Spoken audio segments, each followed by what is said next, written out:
რატომ კვდება საქართველოში ამდენი ადამიანი გულის შეტევით, ყველა მშვენივრად იცის. მაგრამ არავინ სერიოზულად არ იღებს, ხო ხვდები მაგ ამბავს. ყველამ გადასარევად იცის. იმიტომ რომ ძირითადად რასაც საქართველოში ვჭამთ, ეგ არის იგივე ხაჭაპური ხო გახსოვს? ვიდეოც კი ჩავწერე ხაჭაპური როგორ ადებილებს, მაგრამ დადებილების გარდა კლავს. უბრალოდ კლავს, ხო ხვდები? საქართველოში 41%, ოღონდ ეს 2023 წლის ან 2024 წლის მონაცემებით. 41% სიკვდილის არის კარდიოვასკულარული. ხვდები, გულთან დაკავშირებული. და ეს საიდან მოდის? ეს მოდის პირდაპირ კვებიდან. ეს რა არის? არანორმალური დოზა მარილების, ტრანსცხიმები, გაჯერებული ცხიმები და დააკვირდი ხაჭაპურში რა არის, ისეთ წმინდა რამეს როგორიც არის თუნდაც მჭადი რას ვაყოლებთ, აუცილებლად ყველი და ეგ ყველაფერი ანუ გაუბედურებს, ხო ხვდები?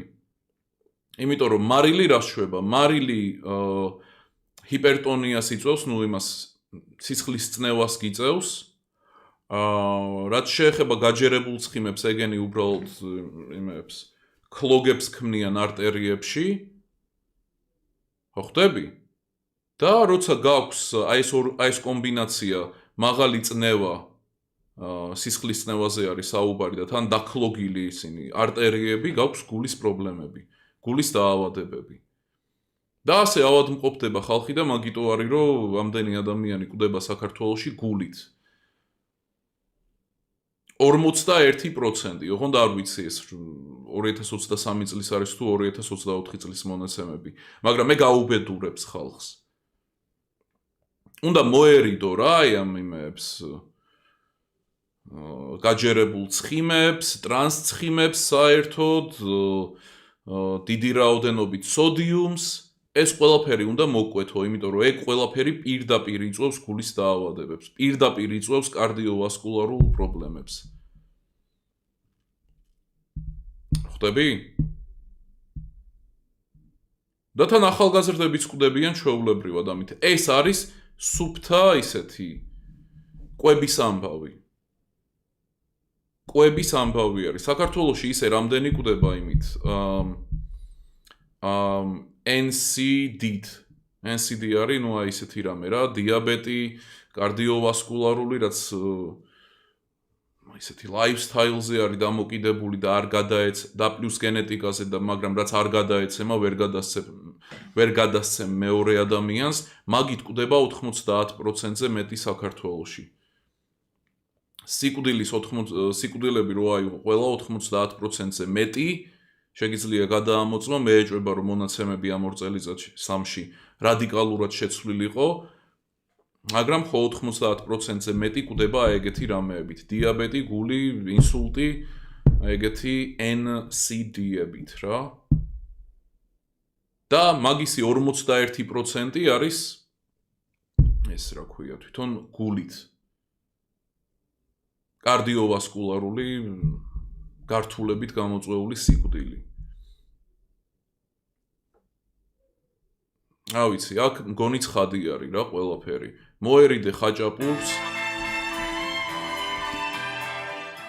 ჩარლზ ბრონსონი $10, მადლობა, წავიკითხავ ახლავე. ხო და ნუ აი უნდა მოერიდო რა ეგეთ საჭმელს თუ არ გინდა რომ გულმა დაგისტუკოს. გარდა მაგისა, სიბერითაც კვდება ბევრიო.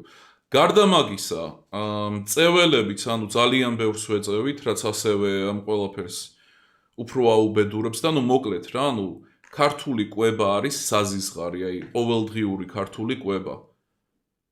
ხაჭაპური, ანუ განამხოლოდ ადებილებს, რაც დავამტკიცე ერთ-ერთ ვიდეოში, სახელი არ მახსოვს. ავხსენი როგორ ადებილებს რა სუფთა ესე ქიმიურად, ქრონოლოგიურად, მაგრამ მაგის გარდა, ნუ კლავს კიდეც.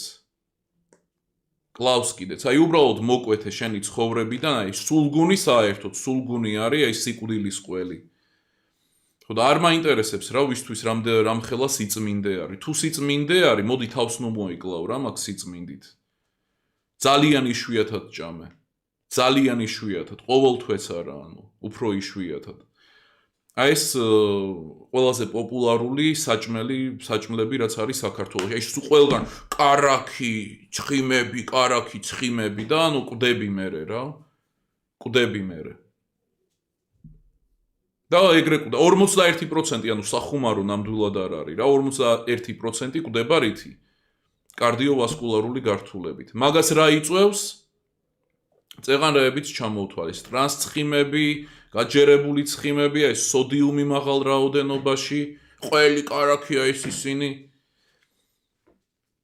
ამიტომ ხო, რა ვისაც არ გინდათ რომ მაგით დაავადდეთ და მოკვდეთ, ცოტა იმას ქენით რა. ამე აზრიანი შეჭამეთ. გინდათ აი ქართული ტრადიციული ლობიო რო აიღო. ეგეც კარგი არის, ოღონდ თუ ისარულებია რა ცხოველის ცხიმები. ღორის ცხიმი თუ რა ჯანდაბას ურევენ ლობიოში და მოვიწყდა. იმიტომ რომ დიდი ფანი არ ვარ ლობიოსი. მაგრამ აი ესეთი, აი მაგ ყველაფერი სისულელის გარეშე. ეგ აი ლობიო მჭადით იდეალურია. მჭადი ზოგადად მიყვარს, აი პურზე მეტად მიყვარს რა, შოთის პურზე მეტად მიყვარს. კარგად გაკეთებული მჭადი არის ნებისმიერ საუკეთესო პურზე უკეთესი. რო აიღო საუკეთესო მჭადი და საუკეთესო პური მსოფლიოს მასშტაბით. მჭადი მირჩევნია. ხო და იმ მჭადი ლობიო, ოღონდ ტრადიციული ლობიო და არა იმ ცხოველის ცხიმებით და ღორის ცხიმით თუ რა სირობითაც აკეთებენ ხოლმე. ეს უკვე კარგი არის, თუ არ გინდა რომ ტრადიციულობის ის დაკარგო რა შეგრძნება. მაგრამ აი ეს ხაჭაპურები, ლობიანები და ეს მართლა სიკვდილის გამომწვევი საჭმლები, ეგ უნდა იყოს ისეთი რამე, იშვიათად რო შეჭამ. რაც არ არის ყოველდღიურობა, ზოგი ყოველდღე ჭამს, ხო? დებილი სტუდენტები. ჭირდება ისედაც 100 გრამი ტვინის, ხო, მაქსიმუმ ეგეც. აი 100 არა, 250. იმათ რა ქვია, მიკროფალიტები კი არა და რა ქვია იმ ხალხს. მიკროკეფალია არა და რა ქვია იმას პატარა თავი რო აქვს მაგ ხალხს რა ქვია მიკროანცეფალია გონი მიკროანცეფალია ხო ანუ ისედაც აი მაგ ზომის ტვინი აქვს ხო 250 გრამი ყოველდღე დადიან აქეთ იქით უბედურებივით უნივერსიტეტში და ზემოდან კიდე ხაჭაპურს ჭამენ ყოველდღე შესვენებაზე, რომელიც საერთოდ გიკლავს რა ჩათვალე კოგნიტურ შესაძლებლობას.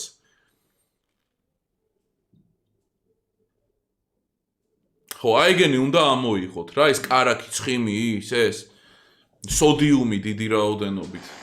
ახლავე გაწევრიანდი დახურულ არხზე, ლინკი აღწერაშია და პროფილზე, გეყო დროის კარგვა და გელოდებით ელიტარულ სივრცეში.